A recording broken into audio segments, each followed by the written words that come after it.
소설 들려주는 여자.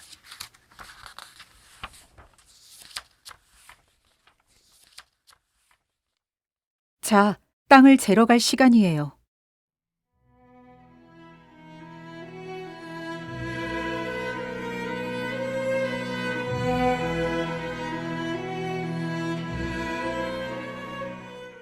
사람에게는 얼마나 많은 땅이 필요한가. 톨스토이.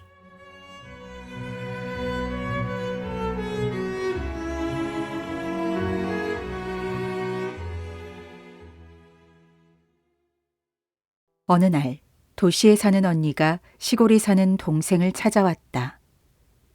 언니는 상인과 결혼해 도시에 살았고 여동생은 시골 농부에게 시집을 갔다. 자매가 차를 마시며 이야기를 나누는데 언니가 도시 생활이 얼마나 좋은지 자랑하기 시작했다. 넓고 깨끗한 집에서 살며 아이들에게 좋은 옷을 입히고 맛있는 걸 먹고 마시고 마차를 타고 극장 구경도 다니고 여기저기 놀러도 다닌다고 자랑을 늘어놓았다. 그 말에 기분이 상한 동생이 상인의 생활을 헐뜯으며 농촌 생활을 치켜세웠다. 난 절대 내 인생을 언니 인생하고 바꾸지 않을 거예요. 넉넉하게 살진 못해도 대신 근심 걱정이 없거든요. 언니가 우리보다 호화롭게 산다고 해도 돈벌이가 신통치 못하면 언제라도 빈털터리가 되는 거잖아요. 부자와 가난뱅이는 종이 한 장 차이라는 옛말도 있죠. 오늘 부자가 다음 날 먹을 걸 구걸하러 다니는 일도 종종 있고 말이에요. 우리 농사일은 그럴 염려가 없어요. 농사꾼 생활이 넉넉하진 않아도 오래 가잖아요. 부자가 못 되는 대신 배를 고른 일도 없죠. 언니가 대꾸했다. 소 돼지하고 살면서 배만 안 고르면 다야. 평생 좋은 옷을 입어보기라나 멋진 사람들을 만나볼 수가 있나. 네 남편이 아무리 열심히 일해봐야 결국 거름더미에서 살다가 죽겠지. 아이들도 그렇고 말이야. 맞아요. 우리 일은 그래요. 대신 위험한 건 전혀 없죠. 누구한테 굽신거릴 필요도 누굴 겁낼 필요도 없고요. 하지만 도시 생활은 사방에 유혹이 있잖아요. 오늘 무사했다 해도 내일 악마의 꿰매 넘어갈 수도 있어요. 형부가 언제 노름이나 술이나 여자에 빠져서 전 재산을 날릴지 알게 뭐예요. 툭 하면 그런 일이 일어나잖아요. 동생 남편인 바음이 난로가에서 여자들의 수다를 들으면서 생각했다. 그래, 맞는 말이야. 우리는 어릴 때부터 땅을 파먹고 사느라 엉뚱한 생각을 할 틈이 없었지. 딱 하나 아쉬운 게 있다면 땅이 넉넉하지 않다는 거야. 땅만 널찍하다면 악마도 무섭지 않을 텐데. 여자들은 차를 다 마시고 나서도 한참 동안 옷 얘기를 하다가 찻잔을 치우고 잠자리에 들었다. 그런데 악마가 난로 뒤에 앉아서 그들의 얘기를 다 듣고 있었다. 악마는 농부가 아내 말에 넘어가 땅만 넉넉하게 있으면 악마도 무섭지 않다고 큰 소리 치는 걸 듣고 옳다구나 생각했다. 좋았어. 한번 붙어보자. 내가 널찍한 땅을 주지. 그리고 그 땅으로 널 내 소나기에 넣고 말겠어.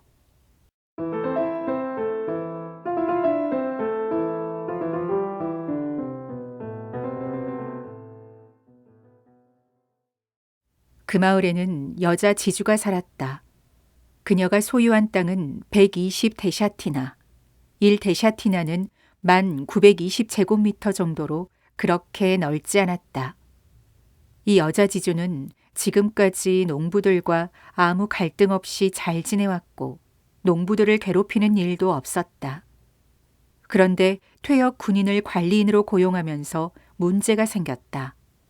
관리인은 온갖 명목으로 벌금을 받아내며 농부들을 괴롭혔다. 바음이 아무리 조심을 해도 말이 지준의 귀리밭에 들어가거나 암소가 마당을 뛰어다니거나 송아지가 목초지에서 돌아다니는 일이 자꾸만 생겼고 그때마다 벌금을 물어야 했다. 벌금을 물 때마다 바음은 식구들을 욕하고 때리며 화풀이를 했다. 여름 내내 관리인 때문에 곤혹을 치른 터라 겨울이 와서 가축을 우리에 가둬놓을 수 있게 되자 반갑기까지 했다. 사료가 아깝긴 했지만 마음은 한결 편했다. 그런데 겨울이 되자 지주가 땅을 팔려고 내놓았으며 그 땅을 큰 길에 있는 여관 주인이 살 거라는 소문이 돌았다. 이 소식을 들은 농민들은 걱정이 이만저만이 아니었다. 그 사람이 땅 주인이 되면 지금 지주보다 더 지독하게 벌금을 받아낼 텐데 정말 걱정이야. 우리야 다들 이 땅으로 먹고 사는데 말이야. 그래서 농부들은 다 함께 지주를 찾아가 여관 주인에게 땅을 팔지 말아달라고 부탁했다. 그리고 값을 더 많이 줄 테니 자기들에게 땅을 팔라고 했다. 지주는 그 제안을 받아들였다. 농부들은 공동으로 땅 전부를 사기로 하고 몇 번이나 모여 의논했지만 좀처럼 결정을 내릴 수가 없었다. 악마가 회방을 놓았기 때문에 의견 일치가 되지 않았다. 하는 수 없이 농부들은 각자 형편에 맞게 따로 땅을 사기로 했다. 지주도 이 제안을 받아들였다. 바음은 이웃 사람이 20데샤티나를 샀는데 땅값의 반만 주고 나머지 반은 1년 안에 주기로 했다는 말을 들었다. 바음은 샘이 났다. 남들이 땅을 다 사버리면 내겐 아무것도 없잖아. 그래서 바음은 아내와 의논했다. 다들 땅을 사들이고 있어. 그러니까 우리도 10데샤티나 정도는 사야지. 안 그러면 여기서 살 수가 없을 거야. 그 관리인이라는 작자가 벌금을 왕창 물리면서 우리를 못 살게 굴 거야. 바음 부부는 어떻게 하면 땅을 살 수 있을지 궁리했다. 모아둔 100루블에 망아지 한 마리와 키우던 꿀벌 중 절반을 판 돈을 보탰다. 아들 하나를 남의 집 일꾼으로 보내면서 선금을 받았다. 그래도 모자라는 돈은 동서에게서 빌려 간신히 땅값의 절반 정도를 마련했다. 어렵사리 돈을 마련한 바음은 나무가 울창한 15데샤티나 넓이의 땅을 미리 점 찍어 놓은 다음 지주를 찾아가 가격을 흥정하고 계약금을 치렀다. 그리고 시내로 나가 매매 계약을 끝냈는데 우선 땅값의 절반을 내고 나머지는 2년 안에 주기로 했다. 그렇게 해서 바음에게도 자기 땅이 생겼다. 그는 씨앗을 빌려 새로 산 땅에 심었다. 농사는 풍년이었고 바음은 1년 만에 남은 땅값과 동서에게 진 빚을 다 갚을 수 있었다. 이제 바음은 진짜 땅 주인이 되어 자신의 밭을 갈아 씨를 뿌리고 자신의 목장에서 꼴을 베고 자신의 숲에서 장작을 마련하고 자신의 목초지에서 가축을 길렀다. 자기 밭을 갈러나가면서 쑥쑥 자라는 곡물과 목초지를 보며 바음의 마음은 기쁨으로 가득 찼다. 거기에서 자라는 풀과 꽃은 다른 곳에서 자라는 것과 다르게 보였다. 이전에 지나칠 때는 다른 땅과 다를 게 없어 보였는데 이제는 완전히 달라 보였다.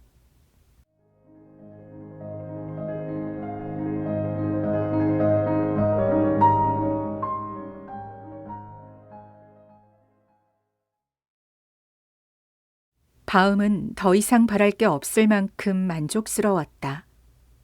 하지만 마을 사람들이 그의 밭과 목초지에 함부로 들어오는 통에 골치를 썩어야 했다.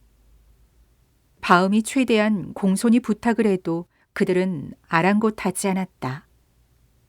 급기야 사람들은 바음의 목초지에 소를 풀어놓기도 하고 야간 방목을 나온 말이 그의 밭에 들어가기도 했다. 그럴 때마다 바음은 가축만 쫓아내고 주인들에게는 좋게 이야기할 뿐 재판에 넘기거나 하지는 않았다. 하지만 마침내 더는 참을 수 없는 지경이 되자 재판소에 고소를 했다. 모든 게 땅이 부족해서 생긴 문제이며 마을 사람들이 나쁜 마음을 먹어서는 아니라는 걸 바음도 알았지만 어쩔 도리가 없었다. 이대로 계속 봐주다가는 땅이 남아나질 않겠어. 따끔한 맛을 좀 보여줘야 돼. 그래서 바음은 재판을 걸어 마을 사람 몇 명에게 벌금을 물렸다. 그러자 마을 사람들이 앙심을 품고는 일부러 바음의 땅에 가축을 풀어놓기 시작했다. 어떤 사람은 밤에 숲에 들어가 보리수나무 10그루의 껍질을 벗겨가기도 했다.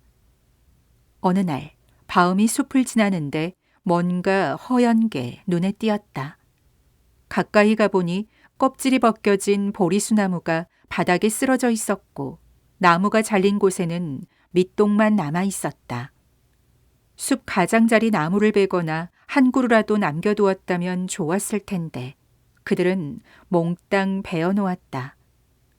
바음은 화가 머리끝까지 치밀었다. 대체 어떤 놈이야? 누군지 찾아내기만 하면 혼쭐을 내주겠어. 바음은 누구 짓인지 알아내려고 머리를 쥐어짰다. 그러다 마침내 생각이 났다. 쇼무카 말고는 이런 짓을 할 자가 없어. 바음은 그 길로 쇼무카의 집으로 가서 증거를 찾았지만 아무것도 발견하지 못한 채 말다툼만 하고 돌아왔다. 하지만 쇼무카 짓이 틀림없다고 확신하고는 그를 고소했다. 결국 두 사람은 법정에 섰다. 재판이 몇 차례나 열렸지만 증거가 없었으므로 쇼무카는 무죄로 풀려났다. 바음은 있는 대로 화가 나서 촌장과 재판관들에게 분통을 터뜨렸다. 당신들은 도둑편을 들고 있군요.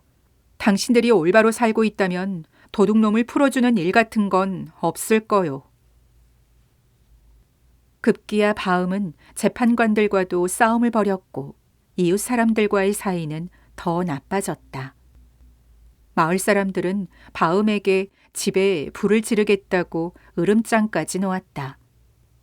그렇게 해서 바음은 넓은 땅을 가졌지만 마을에서 그의 자리는 이전보다 훨씬 좁아졌다. 이즈음 농부들이 새로운 땅으로 떠난다는 소문이 들렸다. 바음은 생각했다. 내가 내 땅을 두고 떠날 필요는 없지. 사람들이 떠나면 남는 땅이 더 많아질 거야. 그 땅도 사들여서 내 땅을 넓혀야겠어. 그러면 더 편히 살 수 있겠지. 지금은 영 비좁아서 말이야. 어느 날 바음이 집에 있는데 지나가던 나그네가 들렀다. 바음은 나그네를 하룻밤 재워주고 저녁도 대접했다. 바음은 나그네와 이런저런 얘기를 나누다 어디에서 왔는지 물었다. 나그네는 볼가강 건너편에서 왔으며 거기에서 일을 한다고 대답했다. 얘기가 계속 이어지다가 나그네는 많은 사람이 그곳으로 이주해 간다는 말도 했다. 그곳에 이주하면 조합에 가입해 한 사람당 10데샤티나씩의 땅을 받는다고도 했다. 땅이 워낙 기름져서 밀을 심으면 말이 보이지 않을 정도로 자라고 밀알은 또 어찌나 많이 열리는지 5줌만 베어도 한 다발이 된답니다. 어느 농부는 아무것도 없이 빈손으로 왔는데 지금은 말 6필과 소 2마리를 갖게 됐죠. 바음은 가슴이 마구 뛰었다. 그렇게 살기 좋은 곳이 있다면 이 좁은 땅에서 궁상맞게 살 필요가 없지. 여기 땅과 집을 팔아 그 돈을 갖고 거기에 가서 집을 짓고 새롭게 시작하는 거야. 이렇게 좁은 땅덩어리에 살다 보면 늘 골치 아픈 일이 생기게 마련이거든. 일단 직접 가서 내 눈으로 확인해 봐야겠어. 여름이 되자 바음은 채비를 하고 길을 떠났다. 볼가강에서 배를 타고 사마리까지 간 뒤 다시 400베르스타, 1베르스타는 1067m를 걸어 드디어 목적지에 도착했다.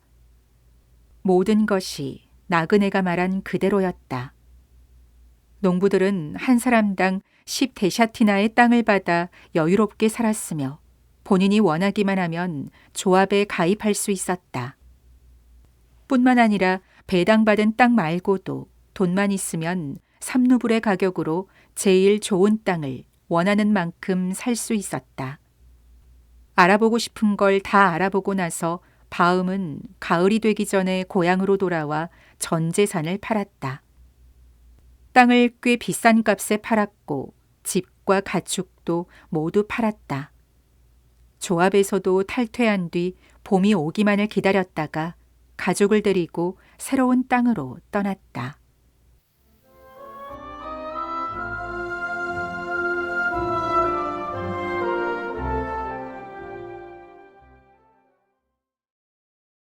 가족과 함께 새 마을에 도착한 바음은 곧장 조합에 가입하기로 했다. 그는 마을 노인들에게 술을 대접하고 필요한 서류를 모두 갖췄다. 그렇게 해서 이주를 허락받고 5 식구 몫에 해당하는 50데샤티나의 땅과 목장을 받았다. 바음은 그곳에서 집을 짓고 가축도 키웠다. 조합에서 받은 땅은 예전 땅의 3배나 되었고 아주 비옥했다. 이전보다 살림살이가 10배쯤 나아졌다. 농사를 지을 수 있는 땅이 넉넉했고 목초지가 넓어 가축도 얼마든지 키울 수 있었다.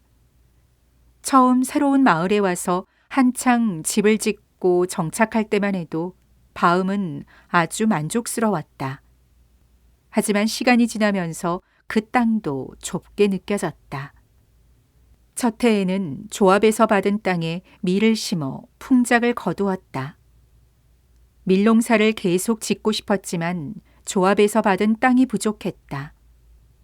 원래 있던 땅은 밀농사에 적합하지 않았다. 그 지역에서는 밀을 억새밭이나 묵혀둔 땅에 심어야 했다. 한두 해 밀농사를 짓고 나면 풀로 뒤덮일 때까지 땅을 놀려야 했다. 그리고 그런 땅은 원하는 사람들이 많았으므로 모두에게 돌아가질 못했다. 사람들은 서로 땅을 차지하려고 다퉜다. 형편이 넉넉한 사람들은 그 땅에 직접 농사를 짓고 싶어 했고 형편이 어려운 사람들은 땅세를 받고 상인들에게 빌려주었다.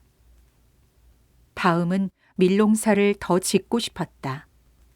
그래서 이듬해에 상인에게 1년간 땅을 빌렸다. 그 땅에 더 많은 씨를 뿌려 풍작을 거두었다. 하지만 그 땅은 마을에서 15베르스타나 떨어져 있어서 농작물을 운반하기가 여간 힘든 게 아니었다. 그런데 그곳에서는 장사를 겸하는 농민들이 농장을 소유하고 여유롭게 살았다. 그걸 보면서 바음은 생각했다. 땅을 좀 사서 집을 지으면 얼마나 좋을까? 굉장히 편해질 텐데. 그날 이후로 땅을 사고 싶다는 생각이 바음의 머릿속을 떠나지 않았다. 그로부터 3년이라는 세월을 더 땅을 빌려 밀농사를 지으며 보냈다. 해마다 농사는 풍작이어서 돈도 꽤 모였다. 바음은 그런대로 만족하며 살 수도 있었지만 매년 아등바등하며 남의 땅을 빌리는 일이 지겨워졌다. 어디에 좋은 땅이 있다 싶으면 너도 나도 몰려가 차지하려고 하기 때문에 재빨리 움직이지 않으면 농사 지을 땅도 얻지 못했다. 그러다 3년째 되는 해, 바음은 상인과 반반씩 돈을 합해 마을 사람들에게서 목초지를 빌렸다. 그리고 밭을 다 갈았는데 사람들과 다툼이 생겨 재판에 넘겨지는 바람에 모든 노력이 허사가 되었다. 그때 이런 생각이 들었다. 내 땅이었다면 누구한테 머리 숙일 일도 없고 이렇게 기막힌 일도 안 당할 텐데. 그때부터 바음은 정식으로 구입할 땅을 찾았다. 그러다 500데샤티나의 땅을 샀지만 형편이 어려워져 헐값에 되팔려고 하는 어느 농부를 우연히 만났다. 두 사람은 여러 차례의 흥정한 끝에 1,500루블로 결정했고 땅값의 반은 나중에 주기로 했다. 일이 그렇게 끝나갈 즈음 어느 날 상인 하나가 말먹이를 좀 얻으려고 바음의 집에 들렀다. 두 사람은 차를 마시면서 이야기를 나누었다. 상인은 멀리 바시키르에서 막 돌아오는 길인데 그곳에서 5,000 데샤티나의 땅을 1,000루블에 샀다고 했다. 바음이 더 캐묻자 상인이 대답했다. 그저 노인들 비위만 맞춰주면 돼요. 나는 100루블어치 옷과 양탄자를 선물하고 차도 한 상자 주고 술을 마시는 사람들한테는 술도 대접했죠. 그랬더니 1 데샤티나나 되는 땅을 20코페이카에 주지 뭡니까? 상인이 땅 문서를 보여주며 덧붙였다. 하천을 끼고 있는 풀로 뒤덮인 초원이죠. 바음은 더 꼬치꼬치 캐물었다.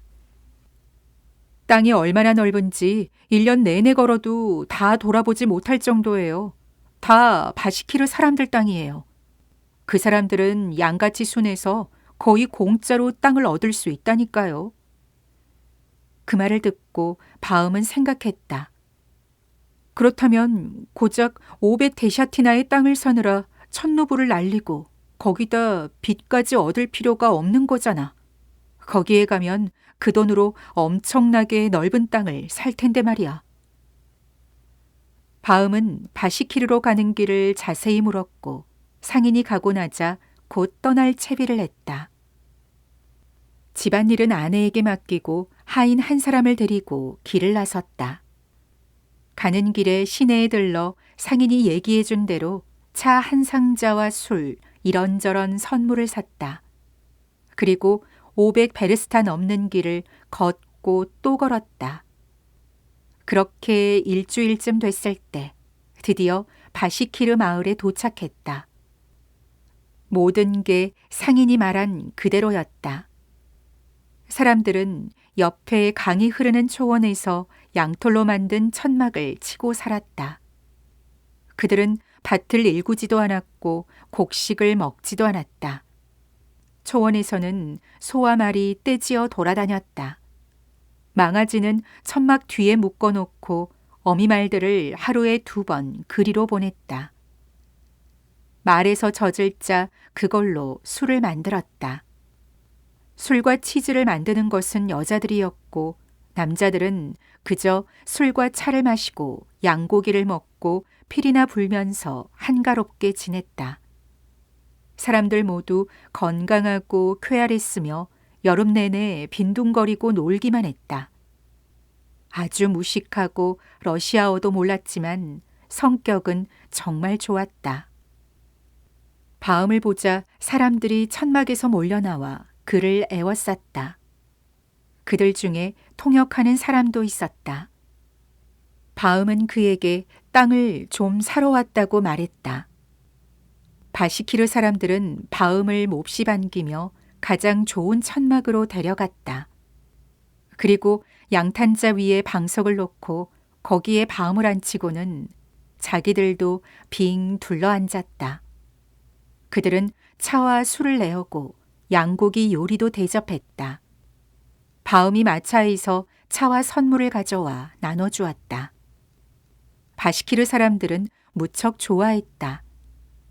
그들은 자기들끼리 뭔가 한참 얘기하더니 통역하는 사람에게 전하라고 했다. 통역하는 사람이 말했다. 이렇게 전해달라고 합니다. 우리는 당신이 마음에 듭니다. 최선을 다해 손님을 기쁘게 해주고 선물에 답례를 하는 것이 우리 관습입니다.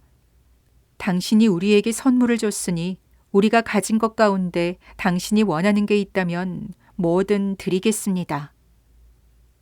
바음이 대답했다. 내가 정말 원하는 건 이곳의 땅입니다. 우리 마을은 땅이 부족하고 그나마도 잔뜩 메말랐어요. 하지만 이곳은 땅이 많고 아주 기름지더군요. 이렇게 좋은 땅은 생전 처음 봅니다.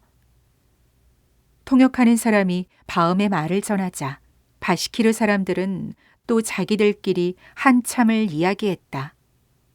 바음은 그들의 말을 알아듣진 못했지만 목청을 높이고 웃는 걸로 봐서 굉장히 즐거워한다는 건 알 수 있었다.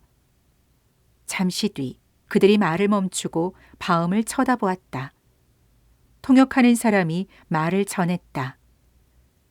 당신의 호의에 대한 보답으로 원하는 만큼의 땅을 기꺼이 주겠다고 합니다. 그러니까 원하는 땅을 손으로 가리키기만 하면 그대로 주겠다고 합니다. 그런데 바시키르 사람들이 또 무슨 얘기를 하는가 싶더니 갑자기 다투기 시작했다. 바음이 무슨 일인지 묻자 통역하는 사람이 대답했다. 땅 문제는 촌장님에게 물어본 다음에 결정해야 한다고 하는 쪽과 그럴 필요가 없다고 하는 쪽이 맞서는 겁니다. 바시키르 사람들이 한창 옥신각신하는데 여우 털모자를 쓴 남자가 불쑥 들어왔다. 그러자 모두들 말을 뚝 그치고 자리에서 일어섰다. 통역하는 사람이 말했다. 이분이 바로 촌장님입니다. 바음은 준비해온 선물 가운데 가장 좋은 옷과 5파운드짜리 차 상자를 가져다 촌장에게 내밀었다. 촌장은 그걸 받아들고 맨 윗자리에 앉았다. 사람들이 일제히 촌장에게 뭔가를 말하기 시작했다. 촌장은 한참 얘기를 듣더니 고갯짓으로 사람들을 조용히 시키고는 바음에게 러시아어로 말했다. 자, 그렇게 하세요. 마음에 드는 땅을 고르세요. 땅이야 얼마든지 있으니. 바음은 생각했다. 갖고 싶은 만큼 가지라고 하는데 어떻게 가져야 하는 거지? 확실히 계약을 해야겠어. 안 그러면 준다고 해놓고 나중에 다시 빼앗아 갈지도 모르니까. 바음이 말했다. 이렇게 친절을 베풀어 주시니 감사합니다. 이곳 땅이 많긴 하지만 전 그냥 조금만 바랄 뿐입니다. 단 제 땅이 얼마만큼 되는지 확실히 알고 싶습니다. 정확히 측량을 해서 주시면 안 될까요? 사람 목숨이라는 게 언제 어떻게 될지 모르는 거 아니겠습니까? 여러분이 선뜻 땅을 주셨는데 나중에 여러분 후손들이 다시 빼앗아 갈 수도 있잖아요.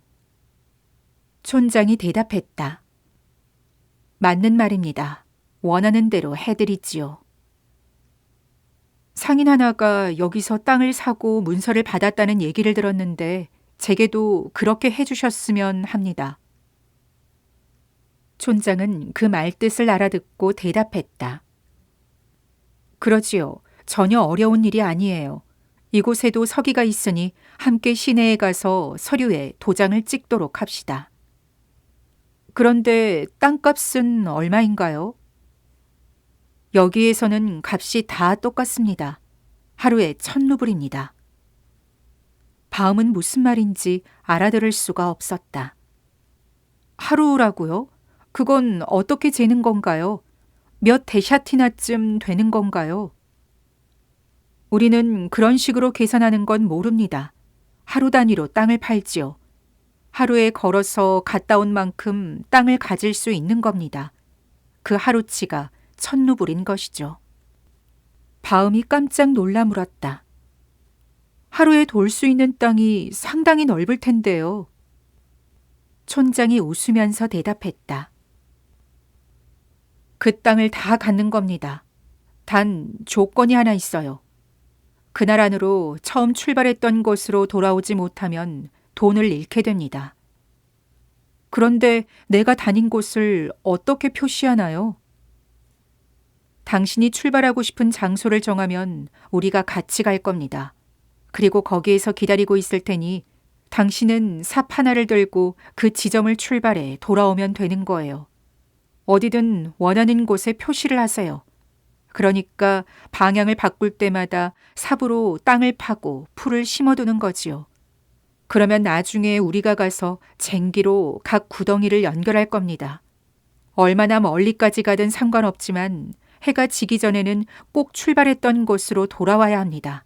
그러면 그 땅은 전부 당신 것이 됩니다. 바음은 뛸 듯이 기뻤다. 다음 날 아침 일찍 출발하기로 하고는 사람들과 얘기를 나누고 술과 양고기를 먹고 차를 마시다 보니 어느새 밤이 깊었다.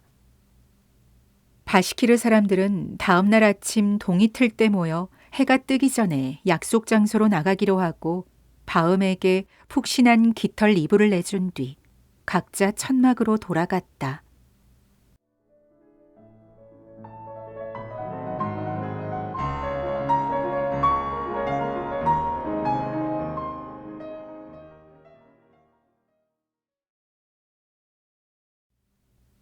바음은 자리에 누워서도 좀처럼 잠을 이룰 수가 없었다. 땅 생각이 머리에서 떠나질 않았다. 땅을 최대한 많이 차지해야 하는데 요즘은 해가 기니까 하루에 50베르스타 정도는 너끈히 갈 수 있어. 그 정도면 얼마나 넓은 걸까? 그중 시원치 않은 땅은 팔거나 빌려주고 좋은 땅에는 내가 농사를 지어야지.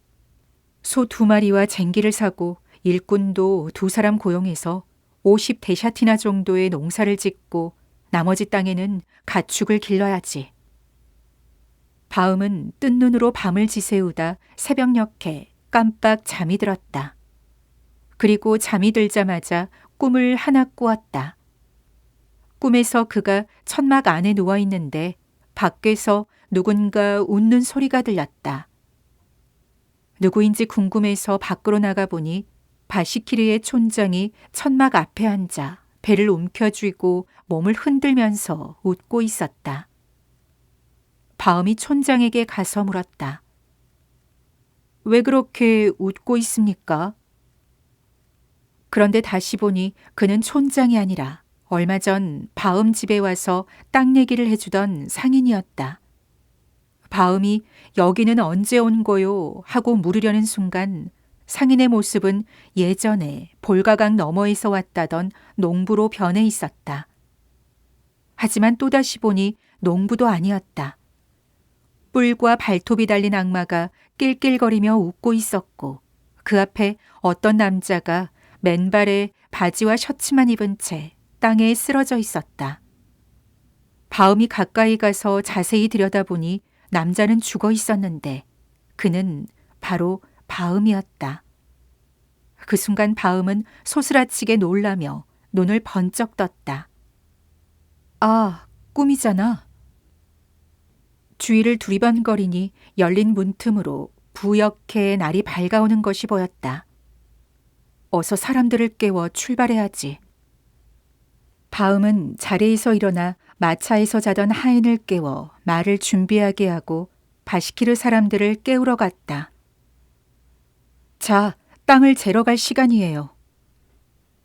바시키르 사람들이 모두 모였고 촌장도 왔다. 사람들은 또 술을 마시면서 바음에게 차를 권했다. 하지만 바음은 더는 지체할 수가 없었다. 자자, 더 늦기 전에 어서 갑시다.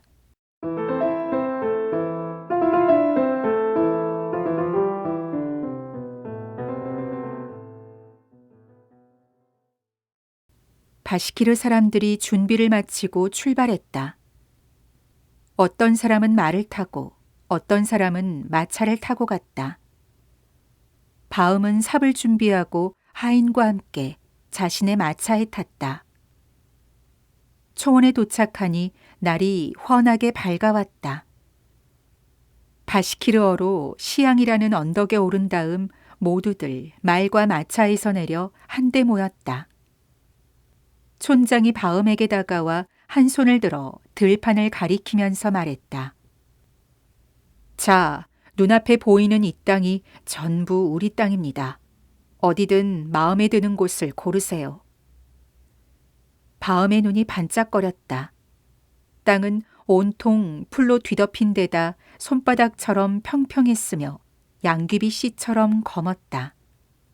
구덩이마다 온갖 종류의 잡초가 사람 가슴 높이로 우거져 있었다. 촌장이 여우털 모자를 벗어 땅에 놓고 말했다. 이곳을 출발점으로 합시다. 여기에서 출발해 다시 여기로 돌아오는 겁니다. 당신이 지나온 곳 모두가 당신 땅입니다. 바음이 돈을 꺼내 촌장의 모자 위에 놓았다. 그리고 겉옷을 벗고 조끼만 입은 채 허리에 가죽띠를 단단히 묶고 빵 주머니를 품에 넣고 물병도 허리띠에 매달았다. 장화를 여며 신고 하인에게서 삽을 받아든 다음 출발 준비를 했다. 어느 방향으로 가는 게 좋을지 잠깐 생각했다. 어디든 다 좋아 보였다. 어디나 다 좋을 거야. 그냥 해가 뜨는 방향으로 가자. 바음은 동쪽을 향해 서서 몸을 풀면서 해가 떠오르길 기다렸다. 우물쭈물할 시간이 없어. 선선할 때 걸어야 힘도 덜 들 거야. 태양이 지평선 위로 떠오르기 무섭게 바음은 삽을 어깨에 메고 초원을 향해 걸어갔다. 바음은 빠르지도 느리지도 않게 걸었다. 1베르스타쯤 가서 걸음을 멈추고 구덩이를 판 다음 눈에 잘 띄도록 풀을 여러 겹으로 쌓았다. 그런 다음 또 걸었다. 걷다 보니 뻣뻣했던 몸이 풀려 걸음도 절로 빨라졌다. 한참을 가다 또 구덩이를 팠다. 바음이 뒤를 돌아보았다. 햇빛이 비추니 언덕과 거기에 서 있는 사람들이 또렷이 보였고 마차 바퀴도 번쩍거렸다. 얼추 보니 5베르스타쯤 온 것 같았다. 날이 점점 더워졌다. 바음은 조끼를 벗어 어깨에 걸치고 다시 걸음을 옮겨 5베르스타를 더 갔다. 시간이 지나자 날이 꽤 더워졌다. 해의 위치를 보니 아침을 먹을 시간이었다. 이제 하루에 지나야 하는 거리에 4분의 1을 왔구나. 아직 방향을 돌리기에는 너무 일러. 장화를 벗고 가자. 바음은 자리에 앉아 장화를 벗어 띠에 매달고 다시 걸었다. 걷기가 한결 나았다. 5베르스타만 더 가서 왼쪽으로 방향을 돌리자. 땅이 너무 좋아서 놓치기 아깝단 말이야. 가면 갈수록 땅이 더 좋아 보이니. 한참을 똑바로 가다 돌아보니 이제 언덕은 잘 보이지도 않았고 사람들도 개미처럼 거무스름하게 보였다. 뭔가 햇빛을 받아 반짝거리는 걸로만 보일 뿐이었다. 바음이 생각했다.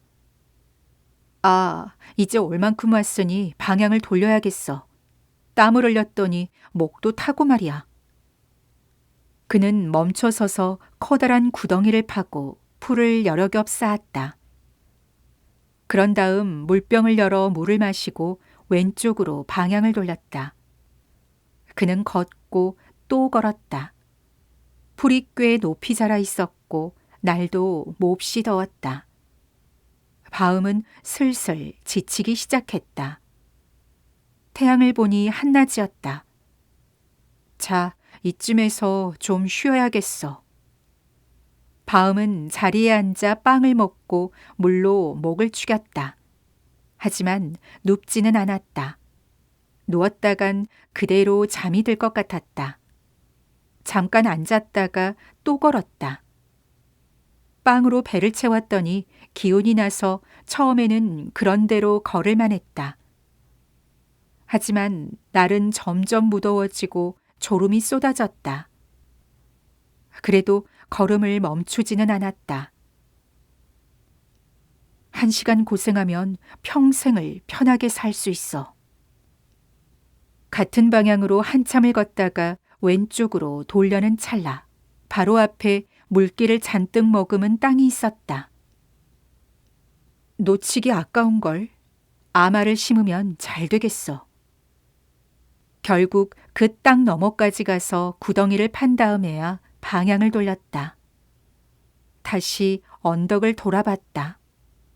열기 때문에 모든 것이 아른거려서 언덕 위 사람들도 희미하게 보였다. 그들까지의 거리가 15베르스타쯤 되었다. 아, 두 방향에서 시간을 너무 길게 잡았으니 이번에는 좀 더 시간을 단축해야지. 이렇게 생각하고 세 번째 방향에서는 걸음을 빨리 했다. 해를 보니 벌써 서쪽으로 기울고 있었다. 세 번째 방향에 들어서서 이제 겨우 2베르스타 왔고 출발 지점까지 15베르스타는 좋게 남아 있었다. 안 되겠어. 땅 모양이 비뚤어져도 이제 돌아가야겠어. 이 정도로 충분하니까 더 욕심내지 말자. 바음은 서둘러 구덩이를 파고는 언덕을 향해 걸었다.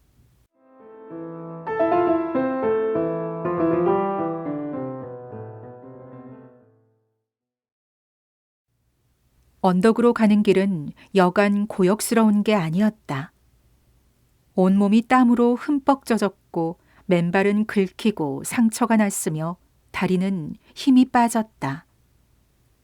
쉬고 싶은 마음이 간절했지만 해가 지기 전에 돌아가려면 어림도 없는 일이었다. 해는 야속하게 서산으로 자꾸만 기울었다. 아, 그렇게 욕심을 부리는 게 아니었어. 늦으면 어떻게 하지? 바음은 언덕과 태양을 번갈아 바라보았다. 언덕까지 가려면 아직 한참 남았는데 태양은 이미 모습을 거의 감추었다. 바음은 걷고 또 걸었다. 몹시 괴로웠지만 점점 걸음을 빨리 했다. 아무리 가도 목적지까지는 멀기만 했다. 결국은 달리기 시작했다. 조끼도 신발도 물통도 모자도 다 내던져버리고 오직 산만을 지팡이 삼아 달렸다. 어떡하지? 너무 욕심을 부리다가 다 망쳐버렸어. 해지기 전까지 못 갈 것 같은데. 이런 생각이 들자 두려워서 숨이 멎는 것만 같았다. 바음은 계속 달렸다. 땀에 젖은 셔츠와 바지가 몸에 들러붙고 입이 바짝바짝 탔다. 가슴은 대장간 풀무처럼 부풀어 오르고 심장은 망치질하듯 쿵쾅거렸으며 다리는 남의 다리인 양 흐느적거렸다. 계속 이렇게 가다가는 죽을지도 몰라. 죽는 게 무섭긴 했지만 그렇다고 멈출 수는 없었다. 지금까지 달려와 놓고 여기서 멈추면 다들 날 바보라고 할 거야. 이런 생각을 하면서 달리고 또 달려 어느새 언덕 가까이에 이르자 바시키르 사람들이 그를 향해 질러대는 함성이 들렸다. 그 소리를 들으니 심장이 더 쿵쾅거렸다. 바음은 마지막 남은 힘을 다 끌어모아 달렸다. 해는 이미 지평선에 거의 닿았고 피처럼 붉은 빛이 주위로 넓게 퍼졌다. 아, 금방이라도 넘어갈 것 같았다. 이제 해는 아주 낮게 떠 있었고 목적지도 눈앞에 있었다. 언덕 위에 서서 바음에게 빨리 오라고 손짓하는 사람들이 보였다. 땅에 놓인 여우 털모자와 그 위에 있는 돈, 그리고 땅바닥에 앉아 두 손으로 배를 잡고 있는 촌장의 모습까지 눈에 들어왔다. 그 순간 바음은 꿈이 생각났다. 땅을 많이 차지한다 해도 하나님이 날 거기에서 살게 해주실까?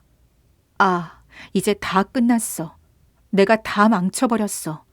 저기까지 도저히 갈 수 없을 거야. 바음은 해를 보았다. 해 반쪽이 이미 지평선 너머로 사라져버렸다. 마지막 남은 힘을 다 모아 또 달렸다. 다리가 말을 듣지 않아 금방이라도 넘어질 듯 몸이 앞으로 기울었다. 겨우 언덕 아래에 이르렀을 때 갑자기 날이 어두워졌다. 해가 완전히 모습을 감춘 걸 보고 바음은 탄식했다. 그렇게 고생했는데 다 허사가 되어버렸어. 바음이 절망해서 그만 멈추려는데 바시키르 사람들이 계속 질러대는 고함 소리가 들렸다. 바로 그때 언덕 아래에서는 해가 다 진 것 같아도 언덕 위에서 보면 아직 해가 남아있을 것이라는 생각이 퍼뜩 떠올랐다. 바음은 크게 심호흡을 하고는 언덕으로 뛰어 올라갔다. 아니나 다를까 언덕에는 아직 햇빛이 남아 있었다. 바음은 언덕 꼭대기까지 가서 모자를 보았다. 모자 앞에 촌장이 앉아 배를 잡고 웃어댔다. 바음은 또 한 번 꿈을 떠올리며 외마디 비명을 질렀다. 다리가 스르르 무너지는가 싶더니 바음이 앞으로 고꾸라졌다. 그의 두 손이 모자에 닿았다. 촌장이 소리쳤다. 아, 정말 대단하구려. 엄청난 땅을 차지했어요. 바음의 하인이 달려가서 바음을 일으키려고 했지만 바음은 일어나지 못하고 입에서 피를 쏟았다. 그리고 숨을 거두었다. 바시기르 사람들이 혀를 차면서 이 딱한 광경을 지켜보았다. 하인은 삽을 들고 바음의 머리에서 발끝까지 길이에 맞춰 무덤을 파고 그를 묻었다. 바음이 차지한 땅은 그 3아르신, 1아르신은 약 70cm가 전부였다.